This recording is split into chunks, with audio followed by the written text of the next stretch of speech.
To be continued. 3 little words that hold the secret to the next great story. 3 words that will thrill you, confound you, give life to new possibilities.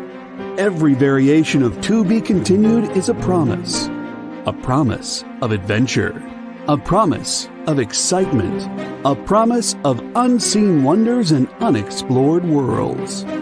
A promise that every issue you read makes you a part of a never-ending journey, and behind every page there will be an unopened door waiting for you. This story to be continued at your local comic book shop today. Visit comicshoplocator.com today.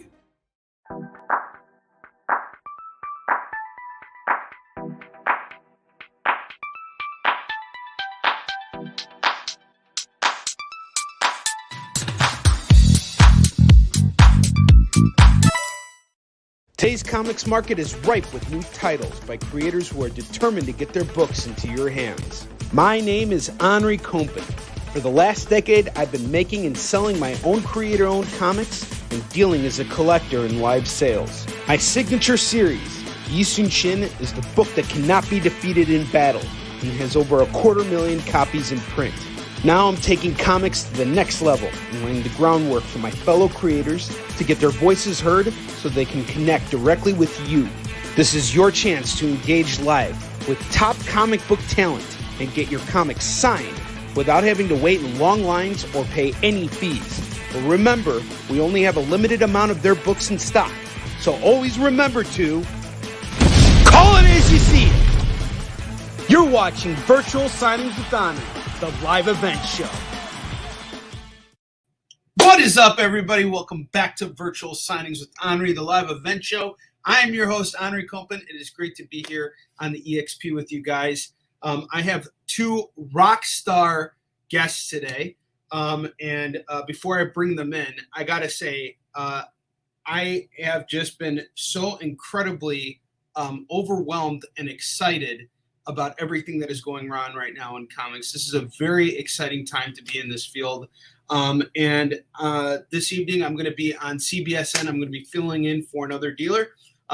So right after this, I'm going to be putting the final touches on this collection that I've priced out here for you guys. Found some real gems over here that I've set off to the side. I'll be posting a FOMO pic shortly. I'm going to be going on at 5 p.m. Pacific, 6 p.m. Mountain Time, 7 p.m. Central, and 8 p.m. Eastern for 2 hours on CBSN. That is the Comic Book Shopping Network. Come and hang out with me. And then tomorrow we're going to be doing our second live show on Whatnot. So be sure to come and check that out. We're going to be doing a dollar auction run and all kinds of stuff. So this will be like me really getting into the world of auctions and finally figuring this out. But enough about me. Let's bring on our fantastic guests who are going to hang out with us for the full hour. We got Russell Nolte from Wannabe Press. Russell, how you doing, my brother? I'm doing okay. How are you doing? It's been a long time since I talked to you. It has been a while, but I got to say, man, what you shared with me behind the scenes has really, it really hit me just now. And I just want to say that I'm just like our second guest, who we'll bring out in a second, said, I feel the same sentiment. I'm really glad that you're doing okay and that you're here. 2021 and even this year has just been so rough for our industry. We're losing so many greats, and I consider you one of the greats. What you're doing right now in comics, what you're always pushing and striving for, is something that inspires me. It pushes me to want to do better and to demand more for myself. So I'm glad you're here with us right now. That really means a lot to all of us. Well, thank you very much. All I can say is make sure you get a smartwatch, because that's the only reason I'm alive right now. You're going to have to tell us about that. And before you do that, let's bring on our second guest, another grinder on the sales floor at comic conventions. You guys see this guy. He is always out there hustling, but he is just one of the most kind people on the planet and an incredible creator. Let's bring him on. We got Andrea Molinari here. Andrea, how are you? Good to see you. It's good to see you too. All right, excellent. So, Russell, why don't we? I guess we should just kick it off with you. Why don't you tell us about how the watch saved your life, and then let's talk about your comic stuff, because that's really why I brought you on here. But Sure. So about a month ago, a little more than a month ago, I had radiation for my thyroid, which has been overactive for about 13 years. My doctor put me on some medication that stopped working, and about 2 weeks ago, my heart rate raced up to resting 180, which is like I'm almost 40, so that's my maximum heart rate is 180. I had to go to the hospital, and I literally almost died. The only reason that I even knew I was having a problem was I had this Garmin watch that I got from my wife has other issues that are not heart related, and it was going crazy. And luckily, I had a second smartwatch, and a polar strap that I put around my chest, all to confirm all of that stuff. Otherwise, I probably would have gone to bed and not woken up. So that's how this smartwatch saved my life. Also, I found many other people who said similar things about their smartwatch saving their life. So, like, if you think it's stupid, I don't care. Just go get one. Just everyone go get one. One thing I wanted to say about you, Russell, I remember the first time I actually met you in person. We were at LA Comic-Con in 2017 or 2018, at one of those years, and you were walking the floor. You worked the whole weekend, and you just found out that your father died, and you played it cool. You did everything that you needed to do, and I've got so much respect for the fact that you were able to put something that is so painful aside in order to focus and get through the weekend. That is not something I would be able to do. And I'll tell you, that was like one of my best con experiences, because everyone who came to my table was so kind, and they shared their stories of grief and loss and what they did to get hope back in their life. And I mean, literally hundreds of people reaching out. It was one of the worst experiences, because my father died literally the Friday of that show, then in the morning. But my flight, the earliest I could book a flight was Monday. So my mom said, just do it. And it ended up being a wonderful experience. Had a friend who has since died help me at my table. And hold on. That was the guy. I'm sorry to interrupt. I actually bought books from your friend. He's not here anymore? Yeah, he died. Oh my gosh. Yeah. I'm so sorry, Russell. It was really sudden, and it's been a hell of a 2 years, man. I think we can all agree. It's been just real, just everything coming out of left field. And now we're in an Eastern Europe war. So, like, I want to talk not about that, about comics. So, like, let's not talk about the bad stuff. Let's talk about the good stuff. Yeah. Well, right now, speaking of good stuff, right now you got a Kickstarter going, and you are just absolutely, as always, demolishing it. You are a trailblazer when it comes to Kickstarters. So can you tell us a little bit about your current campaign and what you've put together? Sure. I have visual aids. That's excellent. Visual aids are excellent. So in 2018, we put out a book called Cthulhu Was Hard to Spell, which raised $39,000 on Kickstarter. And in literally March of 2020, not to drudge up bad memories, we put out this book, the second book, which is the Terrible Twos. And right now we have a series, the final book in the series, at least the final one that I'm going to be editing, which is Cthulhu Is Hard to Spell Battle Royale. And that is 34 stories about the gods and monsters of Lovecraft. Across all three of these volumes, there's 107 stories from creators like David Pepose, who's on Savage Avengers, coming in May, Paul Jenkins, legendary Spider-Man, among other writer, Trina Robbins, who was the first woman to draw Wonder Woman, and just hitter after hitter after hitter, Tony Donnelly, Ray Anthony Height from Moon Girl and Devil Dinosaur, and just literally hundreds of creators who have joined me to tell stories about the gods and monsters from the Lovecraft universe.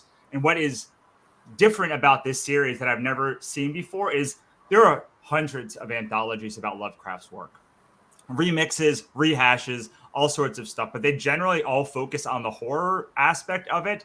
And what we decided to focus on was the gods and monsters aspect of it. So whether you are a huge Lovecraft fan, or a brand new Lovecraft fan, there's really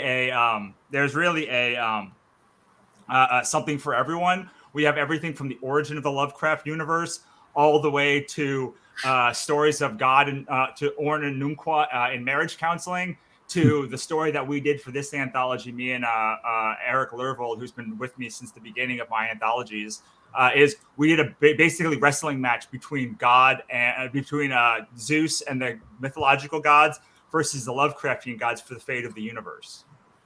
So Russell, you are over 60% funded right now on your campaign. JD, I dropped a link. If you could do me a favor and drop it in the comments so that everybody can see it. I'm backing your campaign right now as you're telling us about everything, because I think it's really wonderful that you've managed to bring on such legendary creators in order to like bring this anthology to life, and no one does it better than you. I've seen your books. I've sold many of your books, and they are just, the production value on everything is really fantastic. You've really done Yeoman's work, and publishing has never been easy. And I think now it's even harder than it's ever been before. And the fact that you're constantly out there doing this is really fantastic. The fact that you literally almost died a couple weeks ago and are already 60% funded. I couldn't dream of doing what you just did, what you're doing right now on Kickstarter and getting up every day. Kudos to you, my friend. Thank you. Well, it's really helpful when you have such a wonderful cast of creators that you can talk about. Like, I've done, I think I've done really great work in this anthology as a creator, but like what I talk about 99% of the time is all of the amazing talent. We have 75 creators this time, and everyone from Aaron Alexovich to Trina Robbins to Brandy June, who's I could list them all, and to be able to do it with my friend Chris Simon, to be able to edit this book with her has been a very special experience for me. So it's not been easy. I did just take a 2-hour nap before this to have the hour, to have the energy for the hour, but I'm very excited. I'm very excited because we have a ton of stuff that we can that we're giving back to backers. So if you back today, right now, we've already passed $17,000. We're on our way to $18,000. You currently get something like 20, 2, 3, 4, 5, 6, 7, 8, 9. You currently get 20 ebooks on top of your pledge if you back. So 20 ebooks and digital prints that are free. Once we hit 18,000, we're gonna bring on more, 19,000 more, and then 20,000, which is our like first week goal. We're going to hopefully be able to unlock close to 30 books and prints for people. That's absolutely free. That is included in your pledge for backing this, for backing during the campaign, or for backing during this week, especially if you back, right now. What I think is so great about this, what is so genius about this approach is not only is it giving your backers more, but it's also giving the creators that are, providing this content much more exposure. You're basically, this is a chance for you guys out there to see what else is out there in the creator-owned world. You're getting digital copies of comics from creators who are just like Russell, Andrea, and myself, who are hitting these con floors and doing it grassroots. We don't necessarily work with distributors because it's a little bit different. Andrea, your situation's a little bit different. We're going to get to you in just a moment because I'm actually very interested to ask you a couple questions. Sure.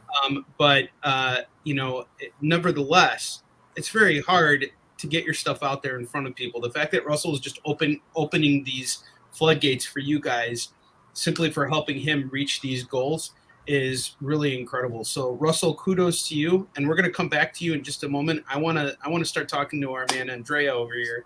So Andrea, why don't you tell us a little bit about who you are, what you do, and how you kind of came into this wonderful game here. Well, by accident. I mean, to be honest, I was a lifelong fan of comics, but I never had any intention of writing them. I was fully engaged in a scholarly career. And, I saw from my writing there that I was spending my time commenting on other people's work. And I began to think about, creative writing in general, and to say, is my career going to be just defined by my comments and analysis of other people's literature, or am I ever going to step into the ring and see what I can do? And that kind of led to me doing an illustrated novel. And that was my first experience of working with an artist. And I just fell in love with the experience. And that eventually led to the next step, which would have been the graphic novel, The Shepherd. And that kind of got me into the game, I guess, so to speak. Eventually got picked up by Caliber Comics and worked with them as a submissions editor and also project editor. So I was doing, editing, because my background was in literature anyway. And I had, background as a journalist in terms of editing. So it was kind of a natural slide into that. And eventually I did the 5 years with Caliber. And by that point, I'd already met people at Scout, and particularly James Hake and some of the others. But I really started to develop a relationship and friendship with him. And really, the more we talked, the more I felt like what Scout was doing was more in touch with what I was thinking and what I felt needed to be done to be successful in this. So they made an offer for The Shepherd to pick up the series, and I basically moved it along my son. My son is my co-writer with the Shepherd series, and we moved to Scout Comics in July of 20. And shortly thereafter, they appointed me editorial director, which I had no idea how much work that was going to be. It's a lot of work. Just to put in perspective, I probably am editing upwards of 70 or more titles right now. Oh my gosh. And I have 4 associate editors that work with me that all have titles themselves. So, but I've never had more fun in my life. I mean, you're constantly working with creative ideas and trying to help those creators hone the idea to take it to the next level. And that's really just been a great experience for me. And it's opened the floodgates in terms of meeting and working with creators all across the globe, because that's been the signature of my work with Scout, is just, Italian, Spanish, French, English, German, Croatian, Brazilian, the list goes on, New Zealanders, Australians, and just the sheer list of creators from across the globe, and to build friendships with these people and to help them, to hone their craft. So, it's really interesting how I see you going to conventions, and when I first saw you, I was like, yeah, that's Scout's sales guy, because he's got all the Scout books for sale at his booth, and I saw you as the sales guy, but you're also like the full-time editor editing, what was it, 70 books? Well, at any one time, yeah. I mean, it's about 70 right now. It doesn't matter. As you knock them off, they come back. I get new ones. I think I'm getting rid of these guys, and then they come up with, hey, I'd like to do a second volume. I'm like, so add it to the list, So, well, but in a way, the background I had as a professor actually prepared me very well, because I was doing graduate school primarily. So I was used to working with serious creators. People were intense in their work. And so I think it was a great preparation for this.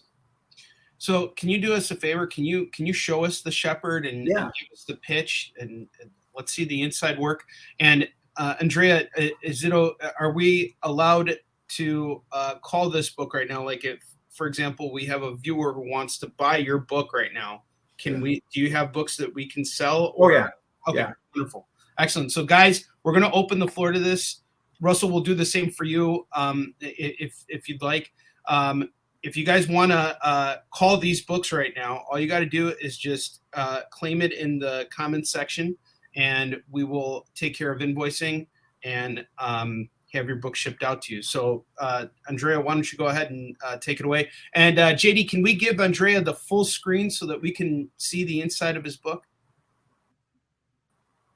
There we go. There we go. Go ahead, Andrea. You got the floor. So, obviously, the artwork is David Mack. At least for the cover, my son and I are huge fans of David Mack, and we had the pleasure of meeting him at Wizard World New Orleans, actually, and talked to him. Was able to commission him to do the main cover. This was a big deal for us. I mean, like I said, our favorite artist. There is, with this particular volume, I should back up here and show you really quickly. The original volume, when it was published, remember I told you it was published with Caliber, this is what it looked like. And what has happened with this particular volume is that we've actually added a new short story in the beginning. and it's set in the afterlife, because the shepherd is actually what's called a psychopomp, a guide of souls in the afterlife. And basically, he works with souls that have had some kind of trauma, something that has prevented them from being able to move on. I'm a huge fan of ghost stories, as well as the ancient journeys in the afterlife. They are very common in the Mediterranean basin, and they were, heavily factor in the research that I did in my scholarly career. So, these things kind of bleed from one time of one's life to the next. But this particular story, I was always fascinated with the Egyptian mythology, and especially the Egyptians came up with that idea of the weighing of the heart on a scale. If you've ever heard that concept that your good deeds are weighed against your bad deeds, that's an ancient Egyptian concept. So anyway, there's a story of a soul that's having its heart weighed, but the people that are pretending to be the gods, the Egyptian gods, aren't actually gods. And so the shepherd has to intervene to save that soul, to protect it and to help it take its next step forward. Because the problem with that particular soul isn't really that it's done something wrong so much as it has things that it can't let go. So anyway, that's the first part of it. And then the other part is some of the older style art. It has more of a manga kind of vibe to it. Ryan Showers was our original artist for the volume as it was published with Scout. But that's The Shepherd, the first volume. And this is really the origin story for all intents and purposes for the shepherd. But anyway, first volume. How much is it going to go for? Typically, it's a $20 book. I don't know how the shipping is handled here. Well, put me down for that one. Okay. I will buy it if no one else wants it, because I've been meaning to get it. But one thing I got to say that I'm very. There are two things you said throughout everything that I've wanted to kind of circle back to. Sure. First off, having worked with David Mack, that's fantastic. The fact that you were able to commission him to do your cover, and he is just absolutely a splendid human being. He is. That was really what struck me, to be honest with you, is that, sometimes when you meet your heroes, they don't turn out to be as nice as you'd hope they would be, and he was beyond nicer than I ever dreamed that he would be. He was extremely kind. And I loved working with him. Absolutely. I still shoot him back and forth with Instagram and Facebook.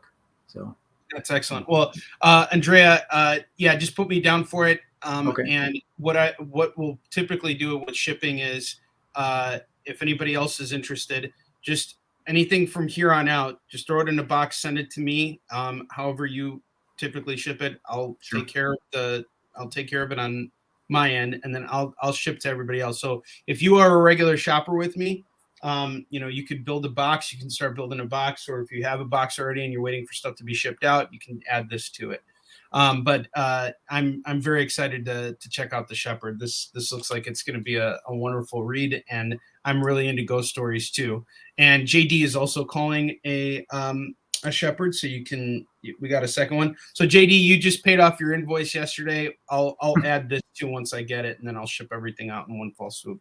There were two more things I wanted to talk to you about aside from that. The fact that you worked for Caliber, so you had experience working with Gary Reed. What was that like? I just started doing work with Gary. It was actually, Gary was amazing. I really, really enjoyed working, interacting with Gary, and I learned a lot from him. I think most of the people that have interacted or did interact with Gary will say the same thing to you, I would think. He knew a ton about comics, and what I think made him special was that he himself was a writer, and a very competent one. And in particular, if you look at his kind of like body of work, you'll see that he didn't stick to one genre, that he really did lots of genres. He was known, of course, for Dead World very well for that. But one of my favorite pieces that he did is actually called The Scarecrow.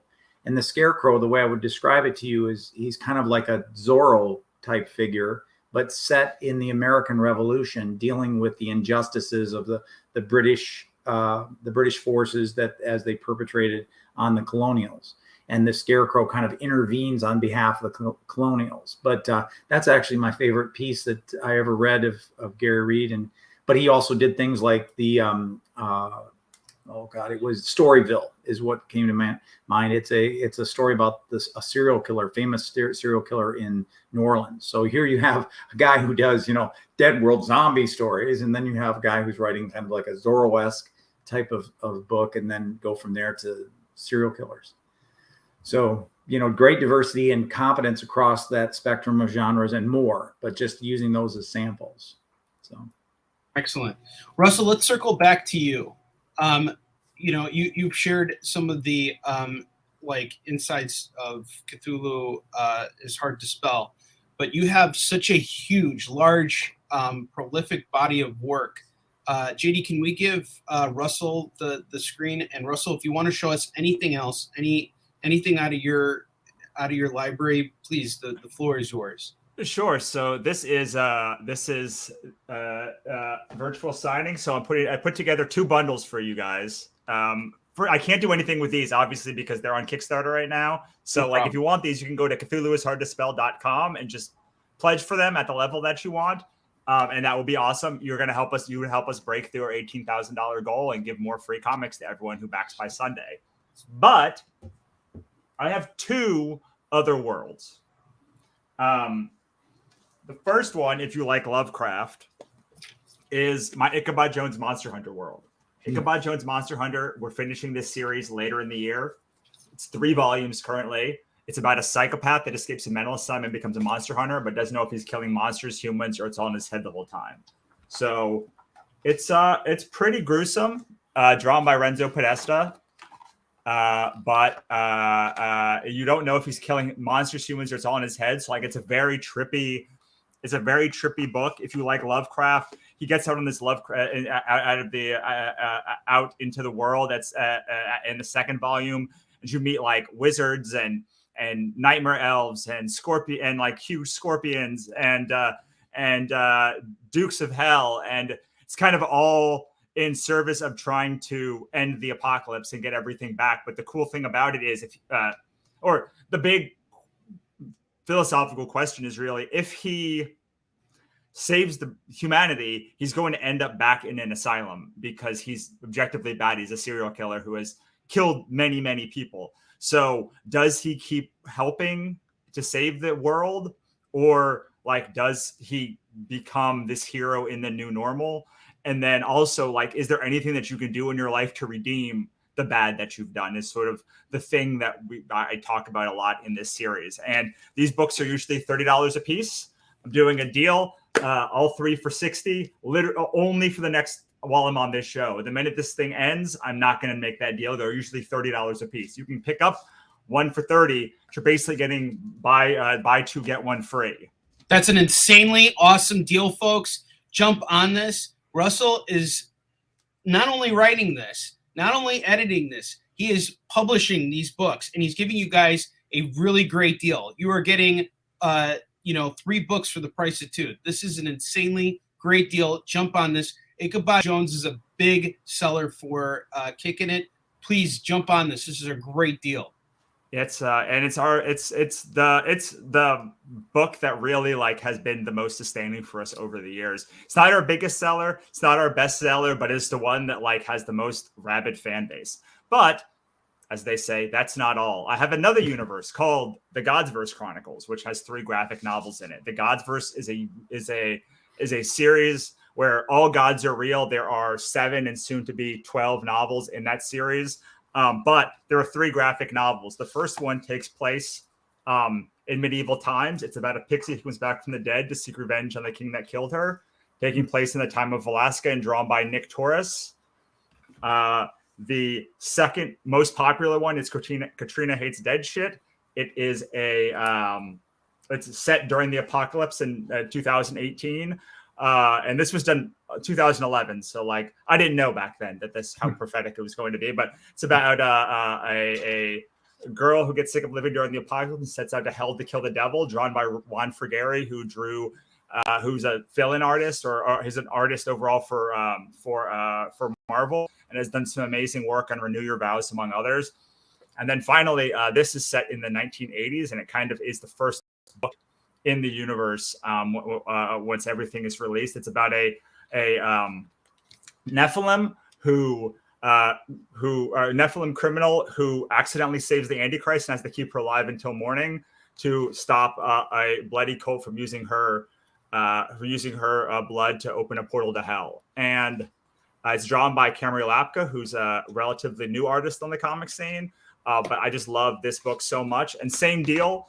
Usually the hardcovers are 30, the soft covers 20, and I'm doing all three for 40. And finally, I do not have many of these left, but if you buy one of the bundles, I'm going to throw in a copy of Monsters and Other Scary Shit to any bundle for free. So you basically have 4 books for the price of 2. That is insane. Guys, you need to jump on this right now. Do us a favor. Share this post out. If you're watching the show right now, let someone know who you think is going to be into this to jump on these books right now. Russell, that is absolutely insane. Thank you for putting these bundles together for us. I sincerely appreciate it. Absolutely. And I will once again state only for the next 28 minutes. That's all I'm doing because like we're on Kickstarter. You can buy this in the Kickstarter. Like I probably shouldn't be doing this, but I'm doing it anyway. I honestly, I'm okay I would have been okay if you didn't do it. I just want to see your Kickstarter come through. I really want to see you get this out there so that you have the next book done. So the fact that you're being so kind really means a lot to me. So thank you, and to everybody who's watching the show. So thank you for being so kind and offering these bundles. Absolutely, absolutely. All right, well, let's talk more about you guys because we got you on here, and we always open the door for people who might be interested later on. Maybe they miss out on these bundles, but they can always back you on Kickstarter and jump on later. Andrea, same for you. People are going to run into you at Comic-Con and say, hey, I saw you on that show and I want to buy your book. So I would say all three of us here are pretty firmly ingrained in sales and in comics. That in itself is full-time work. And I think it's probably the trickiest part of working in this field because it still requires you to be creative. And in a very different way. And sometimes it can get very maddening and there's all kinds of things that can kind of mess with your psyche that can kind of screw up your pitch or screw up your delivery, whatever the case is. So my question to you guys is how do you deal with, the stress of being in a situation where, you guys are getting rejected a lot at a con? What's something that you guys kind of do to refocus yourselves in order to kind of like find that balance? And either one of you guys can go. Russell, do you want to go ahead and handle that first? So it's hard because no matter how many times I've done it, the rejection's still hard. Like the best that I've found is you can steal yourself off by it using a couple of tricks. The most important of which is distancing yourself from the material. So usually by the time I put a book on my table, I've not had it done. I've had it done in my head, edited for like a year or two. So it's like I have some distance, but mostly what I mean is a lot of people start their pitch with like, do you want to see, let's say, my comics? Like, do you want to look at my comics? And that is often very hard to stomach when they say no, because there is when they're saying no, they're kind of rejecting you. But Madeline, Holly Rosang, taught me this great trick, which is if you have a bookmark, which I think is the best tool. I don't like postcards or business cards. Like I like bookmarks. You just have a bookmark, and instead of saying like, "Do you want to see my comics?" you say, "Hey, would you like a bookmark?" When they look over at you, you still are able to talk to them and get their attention. But if they say no, now all they're saying no to is a bookmark. You can also say, do you read comics, or are you a reader? I use are you a reader a lot even before the bookmark. If someone says, I say, hey, are you a reader? If they say yes, I'll say, do you want a bookmark? If they say yes, they've given 2 little yeses. And the trick is while they are grabbing the card, so they've grabbed the card, pull slightly back before you release, because that gets them to lean slightly forward, which is a more advantageous selling position for you. And Madeline is a very soft-spoken person. She is not like me, who's very loud and outgoing. And like, I watched her do this, and it was like revelatory for me. So but the overall answer is try to separate the person's rejection from your material as much as possible, and make it about some other way to get their attention. That's a fantastic answer. I really like what you were mentioning about pulling the bookmark back just a little bit in order to get them to kind of lean forward, because there's a psychology that's not only mental but physical too, that I never even considered until you just mentioned that. And Madeline's an incredible creator and an incredible salesperson, and she's fantastic. Marco, welcome to the show. Thank you. I tend to ask good questions, especially when I'm surrounded by people that I respect. And the reason why I'm asking these good questions is because I want to learn from these guys. It's not like, hey, I just want to, ask questions to waste the time. In fact, this hour is just absolutely flying by. And Marco, if you are interested in purchasing any work from either Andrea or Russell, please let us know. They can show you their work again. This is a chance to help these guys sell their stuff.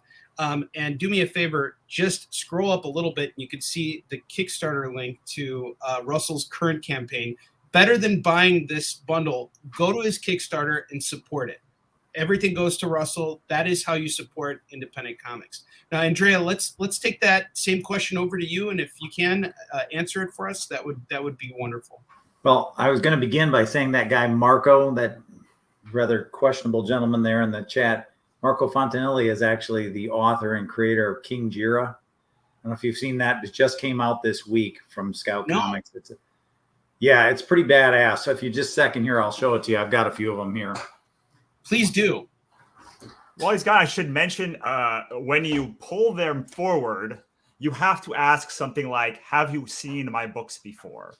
That's a very low stress question, because if they say no, again, there's no pressure on you. They just haven't seen it before. And then you can show it to you. And if they say yes, you can say, oh, let me show you what's new then. That's really fantastic, and I agree. It's being able to separate yourself from the work, I think, is the trickiest, is the hardest thing. The one thing I've managed to do over time, especially over the last year, when I got really bogged down with conventions, and how it just wears you down, like all the traveling and all the prepping, bringing books from one place to another. And then all of a sudden you're at a show where like people are just constantly like walking past you, don't even stop.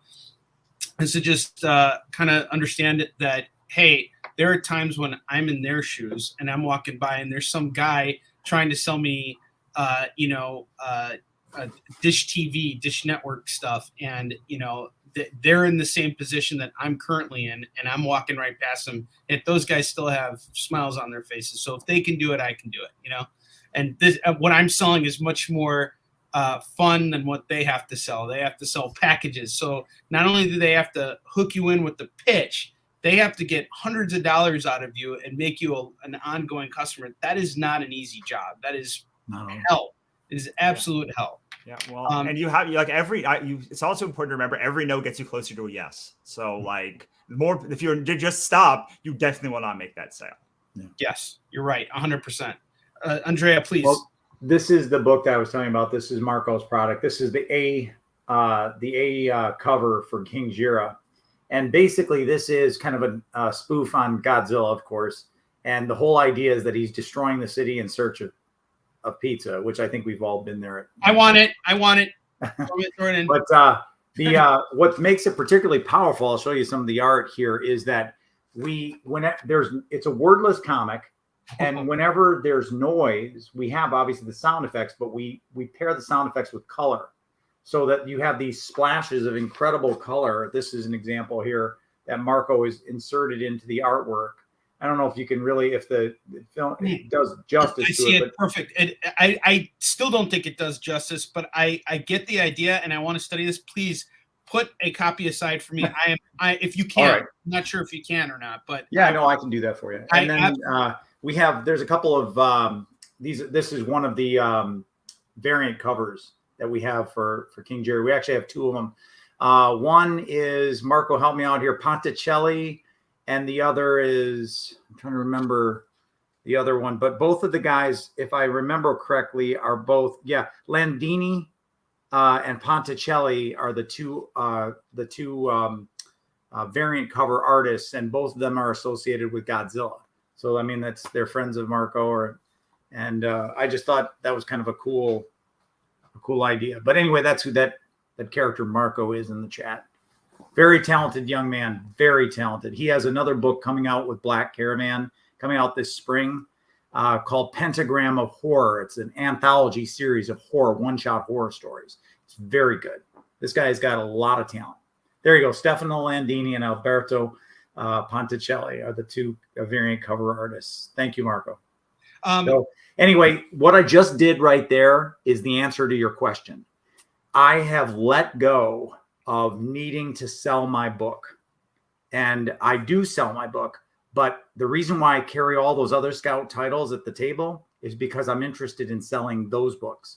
I'm interested in helping my other fellow creators out. I'm at peace with whatever happens with my books. I write them, I publish them, they get out there, I sell them, but doesn't define me as a man. It doesn't make me successful if you buy it or you don't buy it. So I'm at peace with that, and that really helps. What I try to do is I accept the fact that not everybody is going to look for ghost stories. That's what I write, is ghost stories. It's not everyone's bag, and that's okay. So luckily I have all these other titles that I could possibly offer you. Everything from fun stuff like King Jira to very serious horror stuff. And oftentimes I'll put them together in packages where I'll say, look, you buy any 2 books of your choice, and I'll give you The Shepherd, volume 1, half off, with the idea that they might not have bought it otherwise, but and everybody likes a 50% off deal. They pick it up as part of the package, they read it, and maybe they'll like it, So that's kind of the strategy that I've taken with it. And I figure that every book I sell helps me get towards covering my costs, my table, that sort of stuff. And like I said, just kind of letting go of that. Because, man, I'll tell you, I went through years of that whole, where you're not selling anything and you're going through this existential crisis where you're asking yourself, what am I doing with my life? And it's like, that is just not fun. That's just not worth, here's the thing. You're creating art. You're not hurting anybody. You're actually adding something to the world. That sets you apart.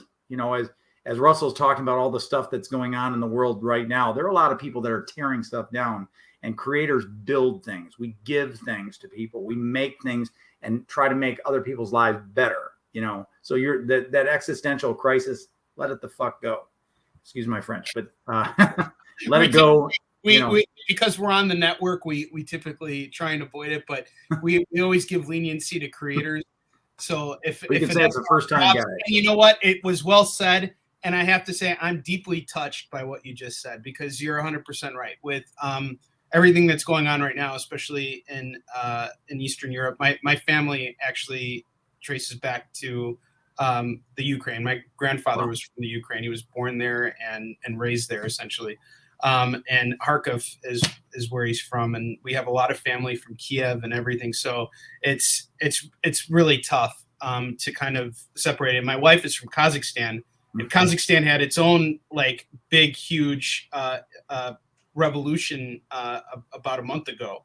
So there's a lot of stuff going on in that part of the world right now. So hearing what you just said about what we're doing as creators, we're building, we're not taking down, we're not destroying stuff. We're building stuff up, and we're building each other up too. Mm-hmm. And the fact that you have this mindset is really just fantastic. I think that's what a lot of people who want to get into comics kind of miss at first, because they think, I got to survive. I got to get in. I got to break in. And as hard as it is to break into comics, it's actually much easier than you think, because once you're in, you're in. It just depends on how deeply ingrained you are in the business. How much can you afford to put into it? And Russell, going back to you, you are somebody who really just puts everything, all of your energy, all of your essence into everything you're doing. And I know for a fact, I can just see how much it's wearing on you at times. How do you keep yourself focused? How do you get yourself even to a state where you can sit here with us right now and be here in the moment? I think that having to do it for an hour is a lot easier. Like, I'm not doing shows when the whole con circuit comes on. Like, I'm going to do very select shows, but I cannot do it for that long is the answer. And some people can't do it stand there for 8 hours. Like, my body will not allow me to stand there for 8 hours. And when I do, I have to have help. Sometimes that means like not making a profit at a show if you need help. It's like some shows you can't make a profit and pay somebody else. So, it's hard. It's been actually the last 2 years have been the easiest for me because I've been able to be home with my wife. I've been able to, and my dogs, especially as my older dog has gotten sicker and sicker. Like, I've been able to use Kickstarter and online sales and you don't have to show up. You show up behind the scenes and you write something. Like, you could be sick in bed at 3 a.m. and write something and then post it 10 hours later. Like, you don't have to be there in the moment. Everything is not dependent on you being perfect like you have to do at conventions. So I know this is a convention show, so we're all high on conventions, but I'm not. To me, it was a miserable experience. It was great to meet creators. It was great to meet fans, but I can't do what Andrea said and separate. It hits me every time. When I have that momentary hit of someone buying something, and then it's the next 20 minutes of no one buying, it's dead. And sometimes 5 hours go by and you don't make a sale, and then you make 50 sales. And to me, the hardest part about conventions is you can't leave the table. You really can't, because that 30 seconds you leave the table might be the time that you start a run. And the run could start literally at any moment. And suddenly you have someone selling, and that gets someone else to come over, and you're selling, and you do $600 in sales on that because you were there at the table. And even if your helper is at the table, it's not quite the same, because it's not you who's been part of the book. So I think this is easy. The Kickstarter and all of this stuff. I did conventions for 5 years straight. This is easy to me. Not having to do 40, 50 shows a year, breaking your back, and having to smile even when you're very sick, and not having the grace of leeway with most people, even if you get flub the words wrong. And this, you can play your perfect game almost every time. You can you type the answer, and then if you have a mistake, you can go back and spell it. But I have lost sales by flipping 2 words in a pitch together because I'm so tired, because it's the 4th day of a convention, and I just forgot. Sometimes you just forget words because you're so tired from being up for basically 96 hours straight, and then having to spend 3 days crashed on your couch. So to me, this stuff is the easy stuff. The con stuff is the hard stuff.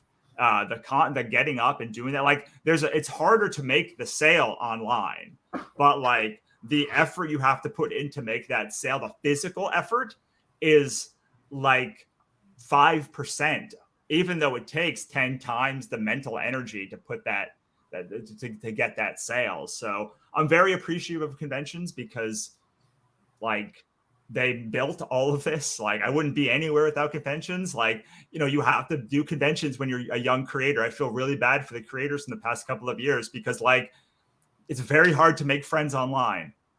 It's very easy when you're all behind a table together, and show's bad, or time's bad, or times are good, and you have that bonding experience because you're right in front of them. So some of my best friends have been in conventions, people I care about, you, Onrie, and you, Andrea, you, Andrea, we've met at conventions, and that bonds you forever. But it's a very, very hard existence. It's very hard mostly to be away from your family. I agree. And, I have 2 kids, and I'm traveling to about 15 to 20 shows a year. I know exactly what you mean. And that's one of the things that I love so much. I'm going to do a shameless plug for the EXP right now and just say that the experience, that's what the experience is about. It's about leveling the playing field. It's about helping creators who don't necessarily have a chance to make it to these conventions. We're creating that platform right here so that you guys can come on here and still engage with your audience. And so if you guys are watching this right now, please do us a favor, like and share this post, share it everywhere, do your due diligence, because this is what we're trying to do. We're trying to make it easier for creators so that more of these guys can stay at home, focusing on putting out their best work and, you know, having multiple means of distribution. Because the one thing I had a really wonderful conversation with James Hake last week about direct distribution. Let's talk about this from our level, not the Marvel, DC, and the bigger publishers who have their bigger licensed IPs where they're selling thousands of books per month based off of that. Let's talk about what we're doing as independent creators. It's not very easy for us to get our books into comic shops. That's always been a really challenging thing for a couple reasons. First off, I think that a lot of comic shops, they want to work with one distributor. They want to work with a distributor that they can rely on. But a second thing is that they want to work with creators who are consistent. And too many times there are independent creators who put out an issue 1, but they never follow up with an issue 2. And that kind of hurts a retailer who spends a lot of time pushing that issue 1 and then never sees that issue 2 see the light of day. And the third thing is, now with independent comics, you have to work that much harder to sell because it's not Spider-Man, it's not Batman, it's not G.I. Joe. You actually have to get this book in people's hands and say, hey, if you like Spider-Man or if you like Batman, you might like this book right here from Scout Comics. But that was kind of the conversation that James and I were talking about was, you know, the tricks of working with distributors and with retailers. And that's a relationship that I think is still very crucial and important for us to maintain because it's visibility, and we want to get our comics in shops for the most part. I mean, I definitely would love to see my stuff in comic shops, but I wonder, is it because we want to do, is it, I don't think that from our end, it's about the money. I think it's more about the visibility, about seeing our books in those stores. Do you guys have a different view of that? I'm curious to hear what you guys think. And either of you can go first. I took the last one, so you go for it. Yeah, Andrea, you're going for it. Well, I mean, I think it's nice to see them in the store. Like, I went to my local comic book shop on Tuesday night, and, you know, I was walking down the aisle and I saw the new releases, and they had the Valentine. My recent series, my current series is starting to come out, and the first issue was on the shelf. So, I mean, I stopped and went back and talked to the owner and thanked him, you know, because I don't take it for granted. They didn't have a lot of copies of it. You know, it's not like any danger of outselling Batman or anything like that. So, but it was, you know, the 12-year-old kid in me was happy to see it there. Working with Scout, I trust them to get the book out there, and they've done very well. You know, so they're helping with the distribution, but, you know, James Hake is a sharp financial mind. And one of the things he really understands is not just one thing. There's not just one market, you know, like it's not just on the retailers. You can't just rely on Diamond or Lunar, because sometimes they'll shut down, like we saw where Diamond just shuts down unilaterally. And, you know, we did very well as a company in the midst of that because of James' determination to have multiple streams of income and not put all our eggs in one basket. And so I would say the same thing, you know, to a creator, whether you're an independent or small press, whatever, you know, is to understand that there's going to be multiple streams that you need to cultivate in terms of how you sell your product. So, you know, what Russell's doing with the Kickstarter, you know, the crowdfunding, but also if you can get it into your local shops, to do what you can to do that, selling it on your own website. I mean, ultimately, you know, selling it yourself is going to, you know, you keep the largest chunk of the profit. If your health will allow you to do the shows, then do them. But all these different ways that you can get the book out there. You know, I think the more ideas you can come up with, the better. You know, one of the things that Scout's doing recently and having good success with is Whatnot. You know, and it's another platform. You know, we've used Comic Book Shopping Network. It's another platform, a way of reaching out to the fans and getting your book out there, and certainly encouraging, you know, like with Scout's case, is really encouraging website sales. So it's like I said, it's multiple streams of income. But there is something to be said about shops, because there is a 25-30% of the comic experience that does not think you are a legitimate publisher of books if you are not in Diamond, and that you are not a legitimate creator if you are not in Diamond. And like, that's a big segment. That's 30% of sales. Like the 30% of like just the overall idea. I'm not even talking about sales. I'm just saying, like, if you are in Diamond, there's a large segment that says, oh, you exist. And there's and if you're not, then like you're just doing this like as a hobby. You can make 6 figures. You can have 250,000 books in print. Like, they just will not care if like you cannot, if they can't see a diamond code behind it. And like, that is a thing that I have watched change rapidly, and then like taper, and then assume that it would be gone forever. And then like it just kind of petered off, where like 1 in 4 people you meet, like if you are not in Diamond, like they do not think you exist as a creator. And like, that is a shame. Yeah, no, I would agree. Especially if you have a gatekeeper that doesn't really keep the gate very well, in the sense of that they don't encourage independent small press, to be part of their platform. I guess what I would say is, with those people that only, they view such a very limited scope like that, try, if you can get them in Diamond, that's great. But, I don't think Diamond is the be all and end all. I think we saw that very clearly, that when they shut down, there were 2 big publishers that said, hey, you know what? We can do this too. And they did, Yep. I think that says a lot. It says a lot. Shows you where the power in this industry is. Yeah.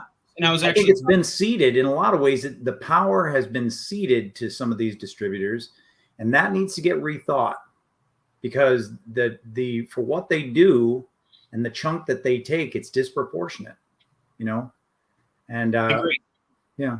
Anyway, I could go on, but I probably burned my bridges already. We're going to have to bring you guys back on at some point. I hate to do this, but we're wrapping up. We got 2 minutes left before Nick's original art show comes on. That's the next show on the EXP. But I want to thank you guys both so very much. This has just been such a wonderful episode, because of the fact that I got to connect with you guys and chat with 2 people that I have an immense amount of respect for. And I wish you guys all the best with everything. Andrea, please message me, and we'll figure out everything about getting books over to me. And Russell, best of luck to you with your Kickstarter. I just backed it. I'll share the link on my wall as well. Best of luck to you. I know you're going to do it. You always do. Thank Russell, you so much. I would like to reach out to you on like Facebook Messenger. I'd love to have a quick telephone chat with you if you give me a few minutes of your time. Sure, let's do it. All right. All right, guys. Thank you so much. This is what comics is all about, connecting everybody together. Stick around for Nick's original art show next on the EXP, and then we'll be back with you guys next week for another episode of Virtual Signings. Take care and have a wonderful evening.